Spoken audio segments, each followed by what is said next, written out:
Cámara Español. Monitoreo y análisis de noticias en los medios de comunicación.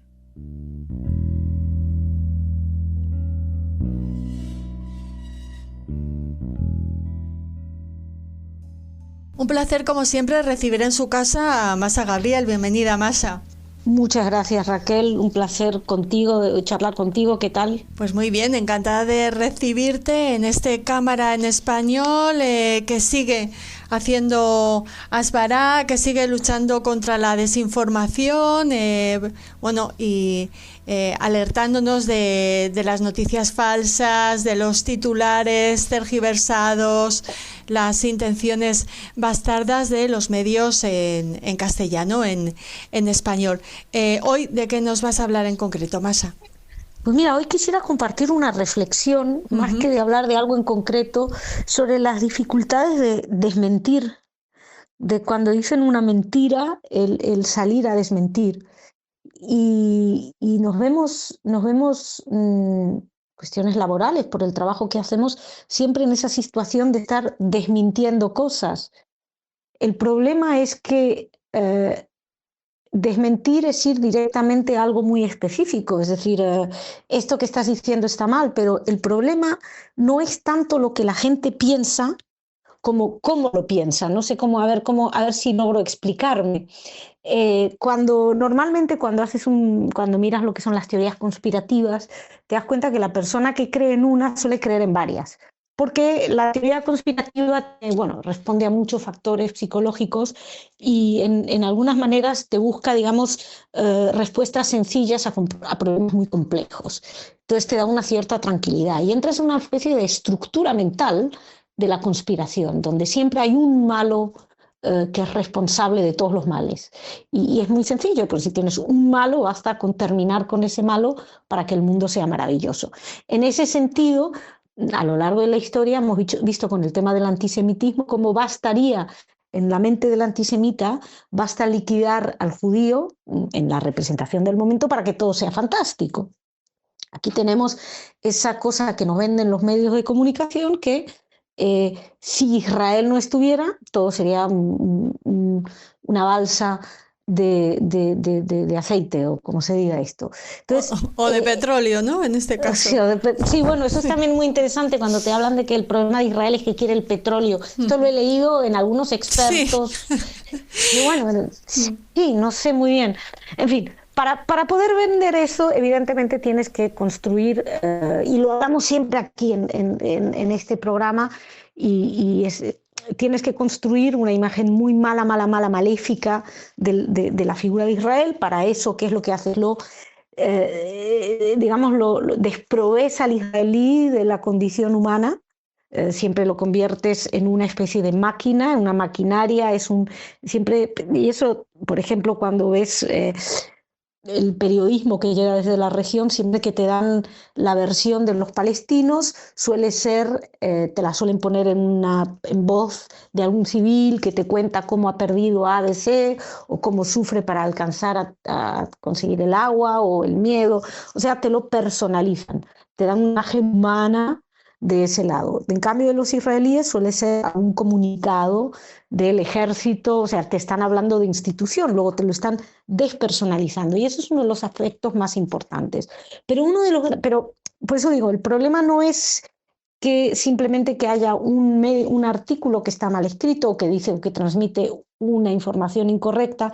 El problema es que todo esto se enmarca dentro de de una maquinaria incorrecta, en la cual ha habido un desprender del sector, del factor humano a una parte del conflicto, y a la otra parte del conflicto desprenderle de toda responsabilidad.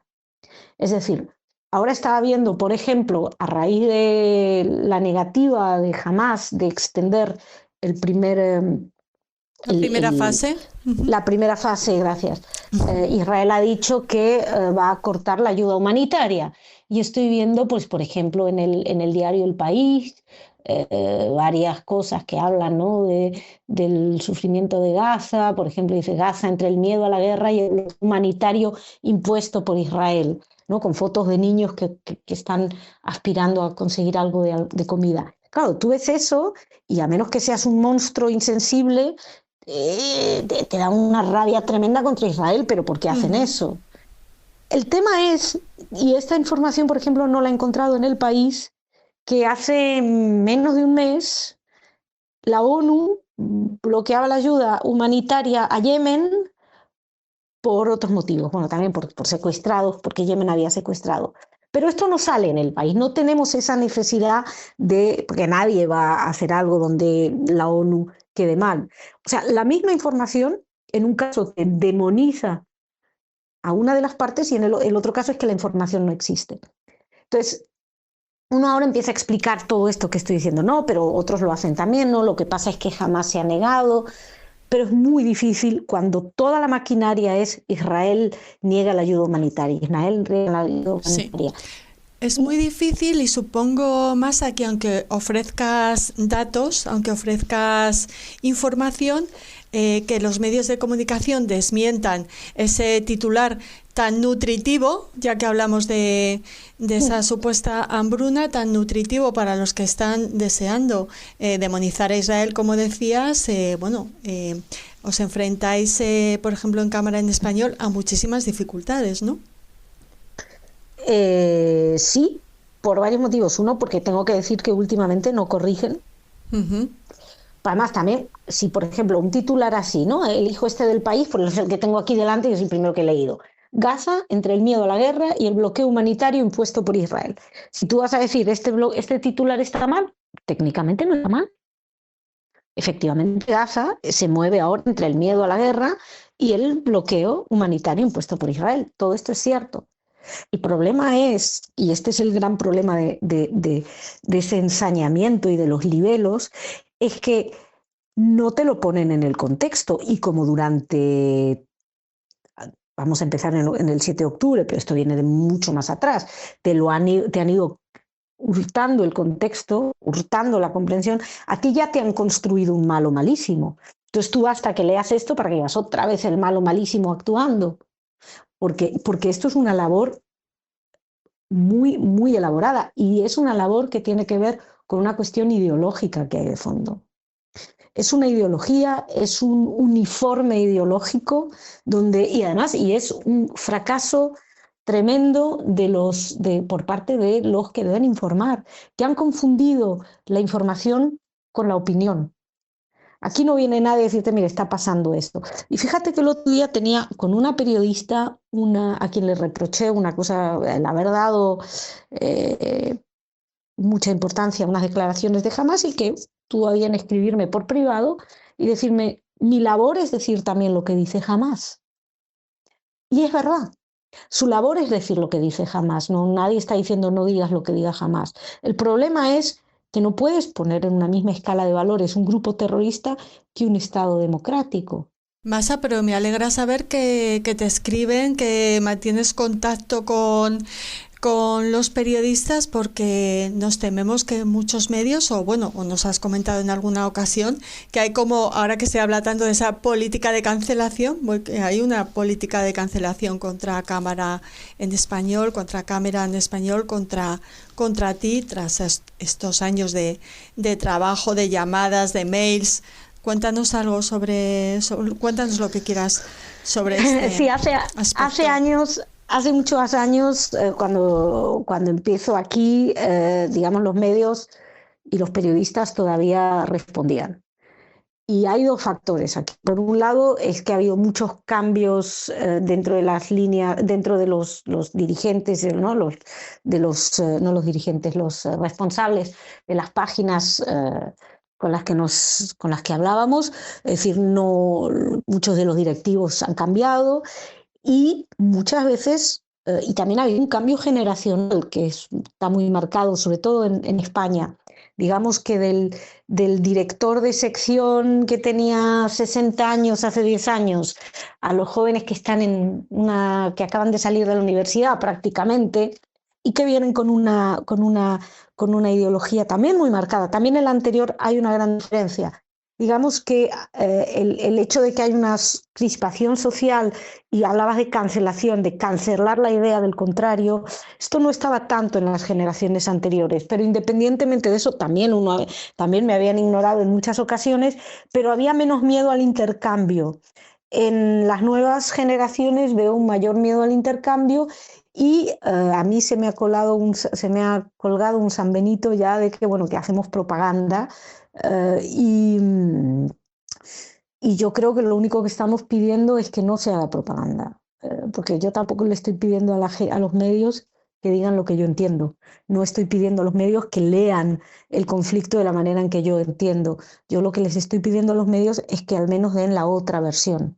E insisto, y esto ya creo que es una cuestión que no solamente afecta a Israel, sino que tiene que afectar a cualquier persona que tenga algún tipo de preocupación por los valores del mundo en el que vive. No se puede poner en una misma escala de valores a un grupo terrorista, y bueno, independientemente de la salvajada de grupo terrorista que jamás, no hay ningún grupo terrorista bueno, por supuesto, pero no lo puedes poner en una misma escala de medir que a un Estado de Derecho.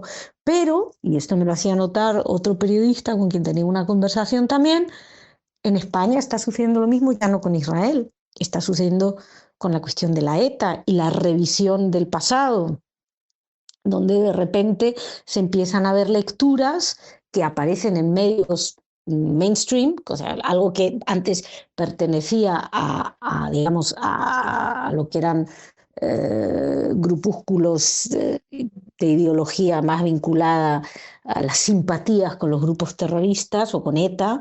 Ahora de repente esto los ves que están instalados en tribunas mucho más mainstream donde se puedan hacer comparativas de que, bueno, que cuando se habla de que fue un conflicto entre un grupo terrorista, y veo mucha gente esforzándose en mantener la memoria de lo que fue un grupo criminal que asesinaba civiles, y que parece que todo esto se va relativizando, porque creo que hay una relativización en términos generales de los valores en ese sentido, y que creo que es peligrosísimo, y que Israel, como siempre, es punta de lanza, se dice, ¿no? Ha sido los primeros lugares donde esto se ha visto. Y es que el que mira a otro lugar y el que relativiza el horror del terrorismo del que sufren los judíos o que sufre Israel, relativiza, de alguna manera termina relativizando el propio. Y creo que es hora de empezar a hacerse este planteamiento, porque me parece que la anticivilización, en el sentido de lo antidemocrático, está ganando muchos espacios dentro del discurso público, que no creo que haya que cancelarlo, creo que hay que escucharlo también, pero que hay que ponerlo en el contexto correcto, y lo que no puede ser es que los medios de comunicación se entreguen a eso. Hace muy pocos días se celebró la ceremonia de entrega de los premios Oscar. Decepciona un poco la falta de apoyo, la falta de reivindicación para que salgan los rehenes, para que puedan volver a casa. ¿Es porque son israelíes? Es porque son israelíes, es porque, bueno, yo no he visto el documental El gran discurso. Uh-huh. Sí, he visto varias cosas escritas al respecto, pero no puedo hablar de ello. Pero los Oscars llevan mucho tiempo convirtiéndose también en algo, están desconectados también del público, no sé, los ratings han caído absolutamente. Pero como pasa con los Oscars, pasa con los Goya, pasa con los César, pasa con los Magritte, es decir, la industria del cine no conecta tanto con la gente como conectaba antes. Apenas conozco las películas que estaban nominadas. Había oído hablar de la película francesa, ¿cómo se llama? Emilia Pérez, creo que se llama, ¿no? O Emilia, algo así. Emilia Pérez. Emilia Pérez, sí, he oído hablar más por toda por el escándalo, polémica, ¿no? por la polémica sí. alrededor. Sí, bueno, y también porque está escuchando en Francia, están muy orgullosos, y escucho mucho Francia también, están muy orgullosos de la película. Pero Pero yo creo que también esto es una cuestión del mundo de la cultura en general, que está muy desvinculada, que también creo que tiene que ver con esa ideología que ha tomado. Digamos, estamos más preocupados por endoctrinar que por entretener. Y yo creo que el cine tiene que tener, no sé, el endoctrinamiento yo lo dejaría aparte, pero bueno, por lo menos algo de entretenimiento. Y el otro día un amigo mío me decía que no iba al cine, muy gracioso, me decía, no, es que yo no voy al cine, dice, porque yo no tengo 7 horas que perder, porque dice, las películas son cada vez más largas. Pero bueno, no lo sé, pero no, yo hace bastante que no, y vengo de ese mundo, así que creo que hay, hablas de que no ha habido apoyos, y efectivamente, pero que una industria de gente que cree que sabe mucho, porque repite palabras que escriben otros, yo creo que es pura vanidad y puro espectáculo. Cuando el día que cambian las tendencias, ellos cambian también. Es un show de vanidades. No sé si quieres añadir algo más. Ponemos el The End a esta crónica, a esta columna sonora. Pongamos un día de esta columna sonora, sí. Un placer, como siempre, Masa, escuchar tus reflexiones, que de verdad nos resultan utilísimas. Te seguimos en redes. Ánimo y enhorabuena por tu trabajo y el de Cámara en Español. Muchísimas gracias. Un saludo y hasta la semana que viene.